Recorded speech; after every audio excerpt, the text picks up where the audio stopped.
Hey guys, welcome back to another episode of Third Coast Reptile right here on YouTube. Hey, I've got two questions for you. First one is how those New Year's resolutions coming? You guys still sticking to them? Whatever they may be?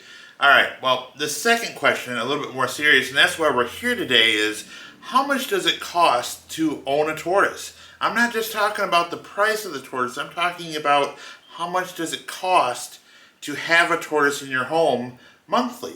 How much does it cost for the setup? How much does it cost in electricity?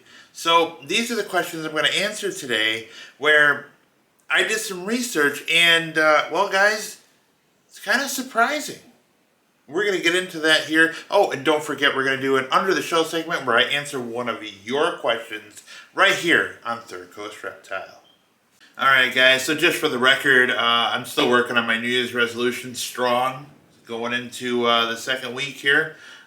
So in order to really do this analysis properly, in order to really understand how much it costs to own a tortoise, we're going to divide this into four categories, and that is the initial setup cost, that's the enclosure and everything that goes in it.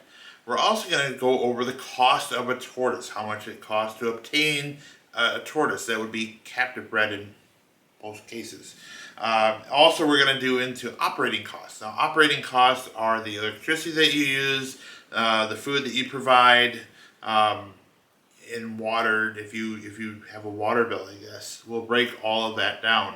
And finally, we're going to talk about preventative costs. Now, those are the vet bills, the substrate replacements, the light bulb, the UVB light bulb replacements you'll be doing every 6 months, and supplements, vitamins and things that you would be providing on a case-by-case basis. In order to do a proper analysis of those four categories, we're going to have to do this with 3 different tortoises so you can kind of get an average of what it's going to cost you. Obviously, the more expensive the tortoise, the more reflective it's going to be in the initial cost.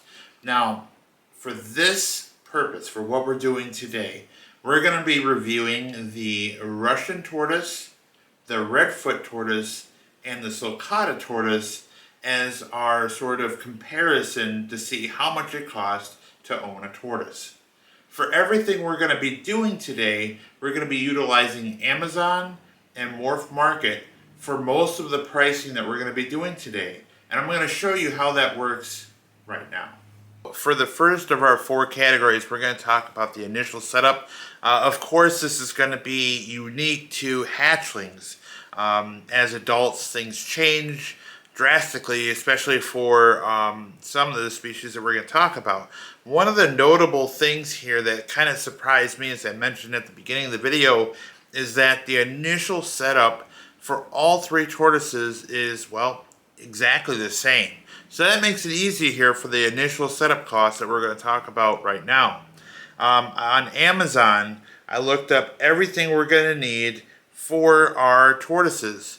According to what tortoise you're going to buy, they're all going to need a tortoise enclosure. They're going to need something that they need to live in.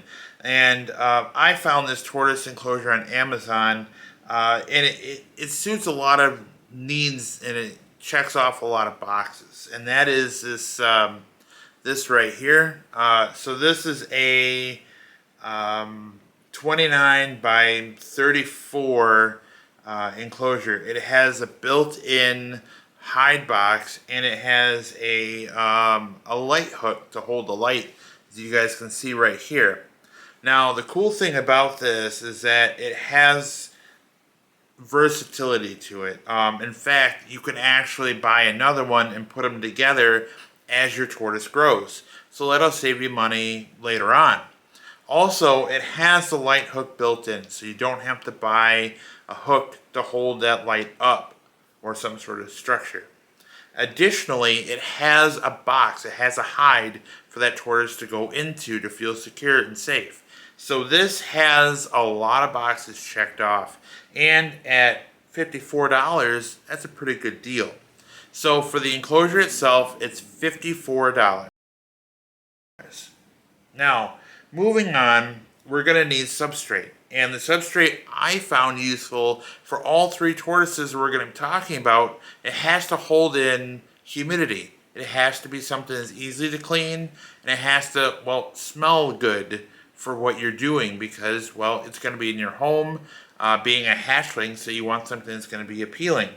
And the best one I could find is Reptile. And for what we're using, the square footage that we're covering, two 24-quart Reptile bags would be sufficient.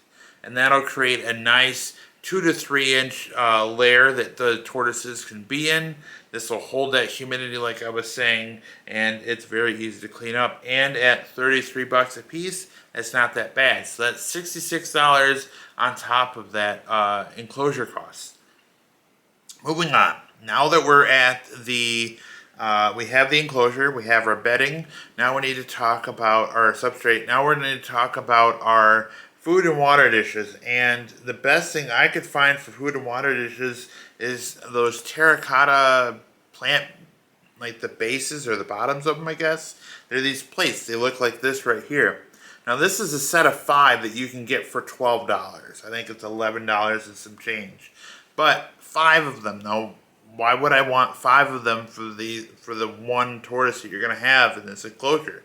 Well, you can use 2 of them. One for a food dish and one for a water dish. And then when those get dirty, you can throw those in the dishwasher and you can grab another pair and have those at the ready. So that way they're never without a set of terracotta plant bases for your tortoise. That'll utilize 4 of them, then you just got 1 extra in case one breaks. Insurance policy, you guess.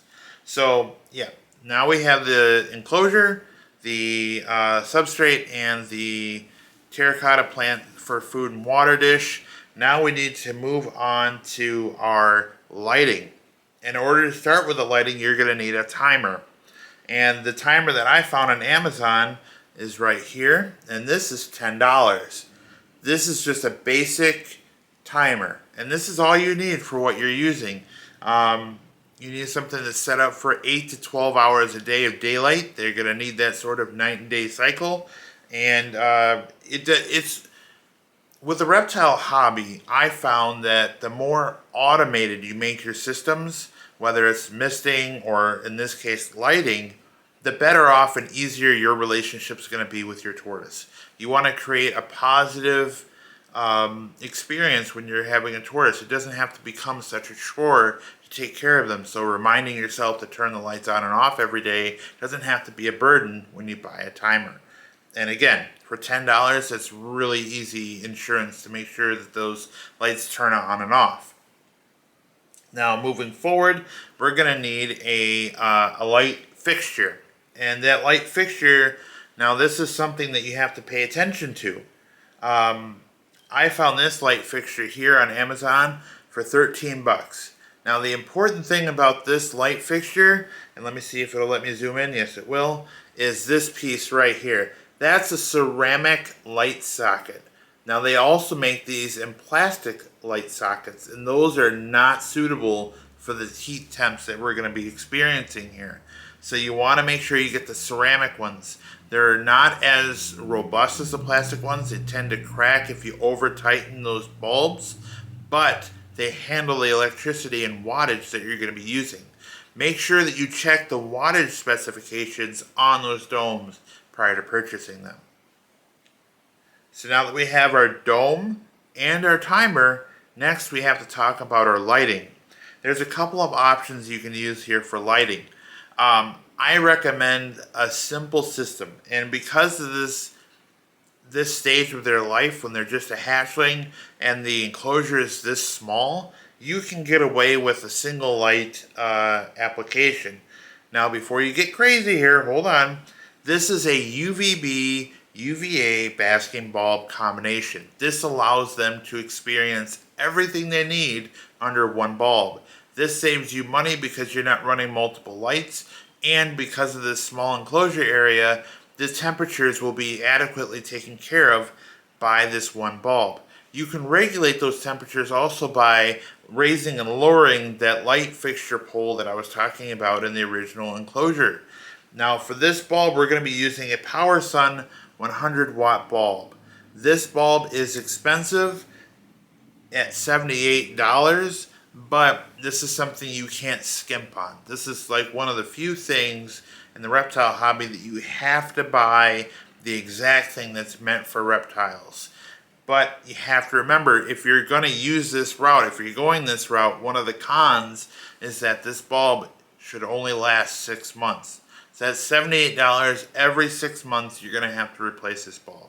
So now that we have our enclosure, substrate, terracotta dishes, our light timer, our dome, our fixture, light fixture, and the bulb.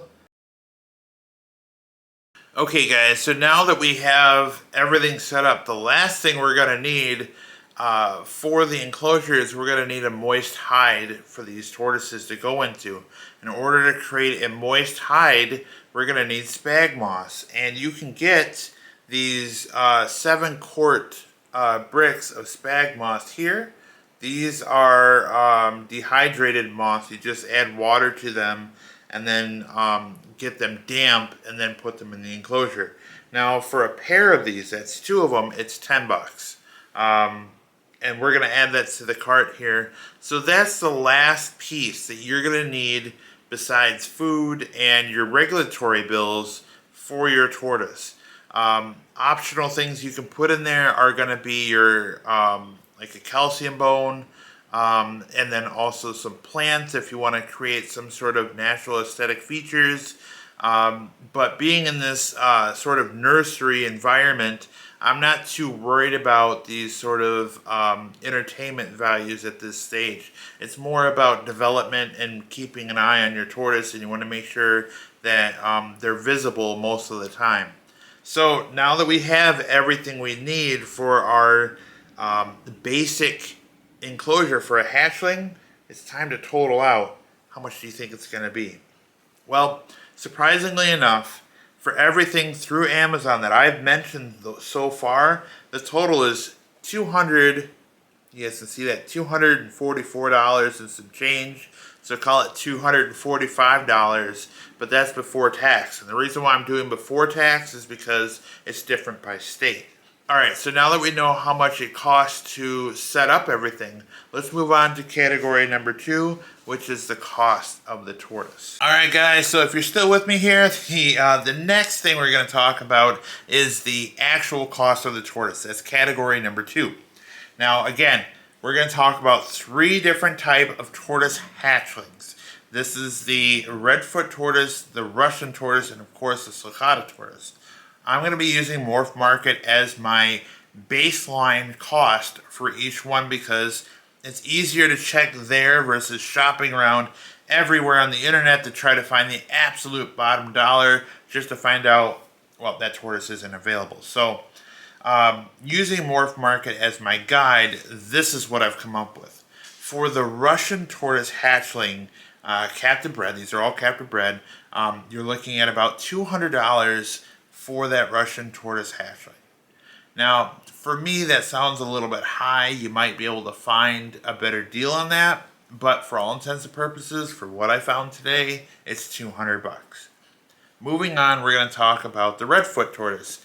And the Redfoot tortoise, surprisingly enough, I found a really good deal on them, which kind of skews the idea of this Redfoot tortoise being this cheap.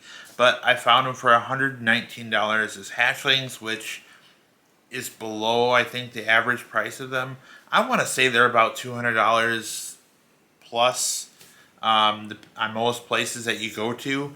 But for whatever reason, I found them on Morph Market for $119. So today, they're $119 on Morph Market. Now, moving on to the sulcata, the average price for those and what I found on Morph Market is $100, which is fair. That's usually about the price of a sulcata. So now that we know the price of each tortoise that we're going to be looking at today, let's move on to what those operating costs look like. Okay guys, first we're going to talk about the big one in the room here, and that is the electricity that you're going to be using. When it comes to hatchlings, it's really nice, especially, and this is what I'm talking about when we talked about one light bulb.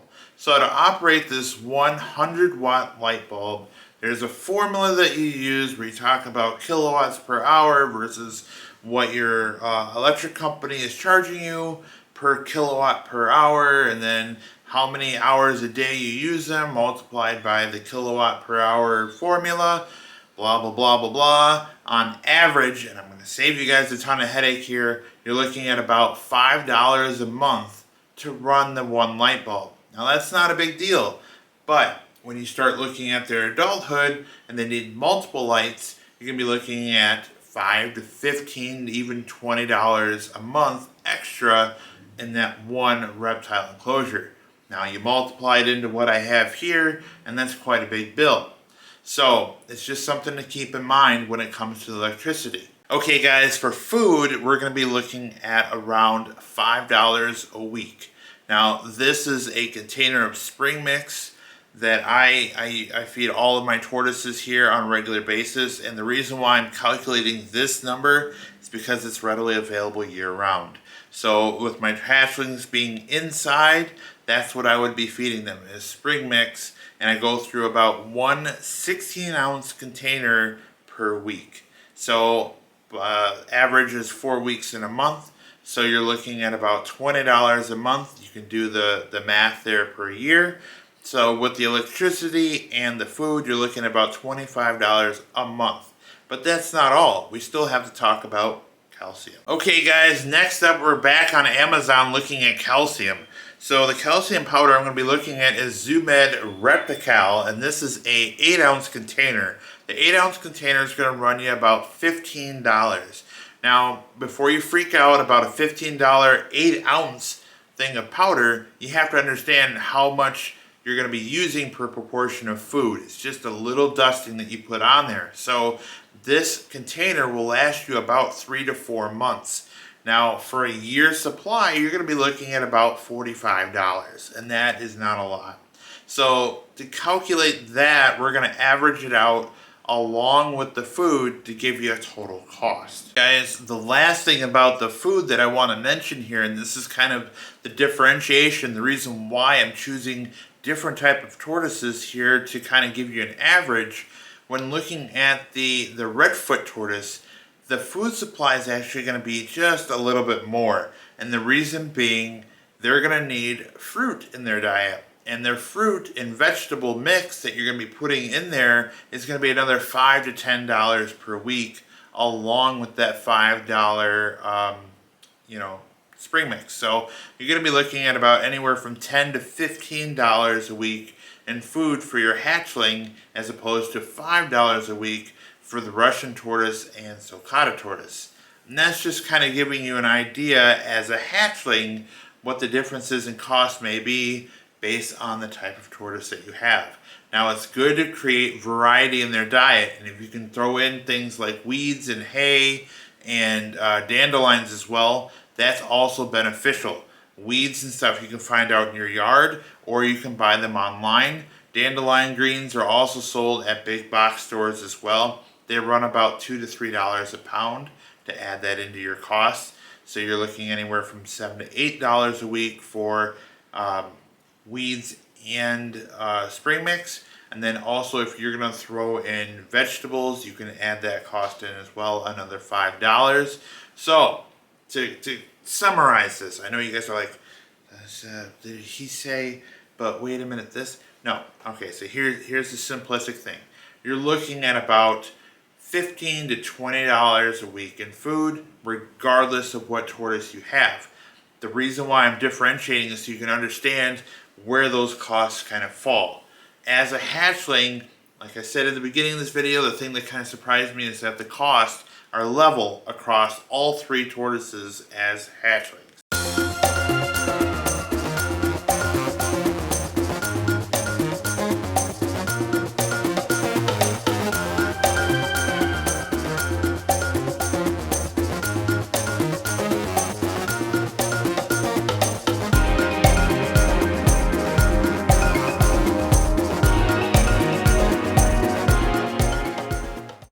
Now let's move on to that adulthood side of things, and I can kind of show you where the changes begin and how those costs are gonna, well, play a factor when it comes to what type of tortoise you buy.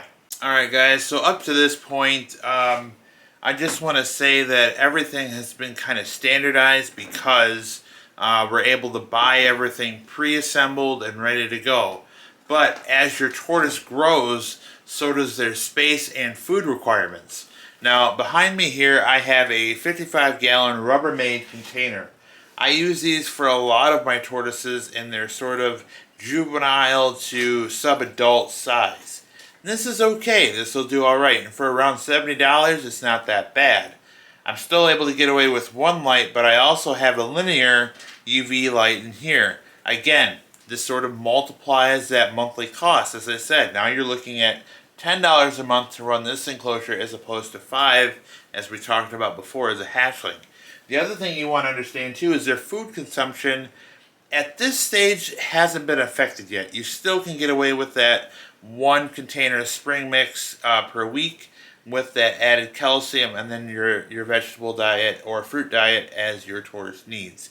And that is not a big deal. Where it becomes a big deal and where it becomes a differentiation between the type of tortoises you have is when you're dealing with things like this. Now, I'm going to try to move my camera here. Excuse me, guys. Now, when you start getting into enclosures like these, here, this is my Redfoot room. This is when you start talking about 0 options for pre-built and pre-assembled enclosures. This is when you start talking about assembling your own stuff, and there's no real way to calculate that because the price of materials varies so much depending on what you decide to use. For my room and everything I have in here, it changes year to year because I'm using wood as my primary source. Also, this is a huge sacrifice of my house to have something this big taking up this much square footage. To give you reference, this is a 11 by 12 enclosure right here. Just the bottom one, not including all the stuff that's on top. So this is the sacrifice you're going to have to understand may occur if you live in an area where your tortoises can't be outside year-round. They're going to need a big space like this. Now, to give you an idea, you're looking at, let's see, 1, 2, 3, 4, 5 lights just in this enclosure here. Now remember, it's $5 a month per light, and I have 5 lights in here. That's $25 a month I'm spending right here in this enclosure, just in this one. And because there's multiple tortoises in here, that food consumption drastically increases. For example, I'm using 3 spring mix containers just for these guys in here. And because they're redfoot tortoises, I'm also feeding them strawberries, bananas, mushrooms, and other vegetables as well. All in this enclosure as well. So those prices sort of double. Whereas the Russian tortoise, he would just need a smaller enclosure because he doesn't get very big. And so now that we've sort of shown you the juvenile stage and what the adult enclosure could look like, let's talk about our 3 categories here. So our Russian tortoise, although initially a little bit more expensive than the other 2, is actually going to start saving you money now because that Russian tortoise doesn't get very big. And because it doesn't get very big, it doesn't require a ton of space. Now, by all means, the more space you can provide your Russian tortoise, the better. However, they can get away with the 55-gallon Rubbermaid container that I mentioned earlier for the subadult and juvenile. That could be their forever home. Your expenses are done at that point. You're just spending money monthly on the consumables. Now, when it comes to your redfoot tortoise, you're going to need an area like this. And I just explained how big and how exponentially more expensive that can be. Now, taking effect the last category, and that is the sulcata tortoise. That cheaper tortoise that's anywhere from $80 to $100 is now going to cost you a fortune because that sulcata tortoise. Now, I'm not trying to deter you from buying a sulcata. I love them. I think their personality is amazing. They're absolutely fun tortoises to hang out with. If you're looking for something like that, I rant and I'm going on. But anyway, let's bring it back. Let's talk about how expensive that sulcata tortoise is going to be in its adult years. Now, you're talking a massive room. If you're going to have them indoors, you're talking about an entire room of your home is going to be dedicated to one sulcata tortoise. Because it's going to be an entire room, you're going to need multiple light bulbs to keep that room warm. And you're going to have a lot of coverage because they're desert tortoises to have a lot of UVB exposures. That's going to require a lot of UVB lighting, which is not only a big initial cost, it's also going to be a big recurring cost because it's going to be every 6 months you're going to be replacing those bulbs. Not to mention, your outdoor enclosure is going to have to be huge because you're going to be housing those gigantic tortoises outside as well as inside. So that's where the expenses really differentiate, and that's why I wanted to show you guys a Russian, a Redfoot, and sulcata because they have different needs and therefore bigger enclosures.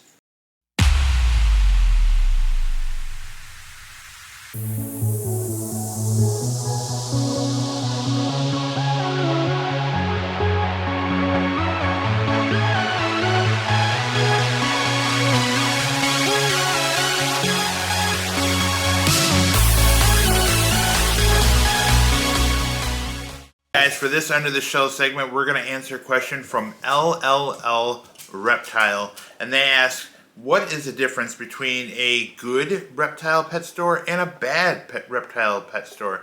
And that's a great question. One we're going to answer right here on Under the Shell.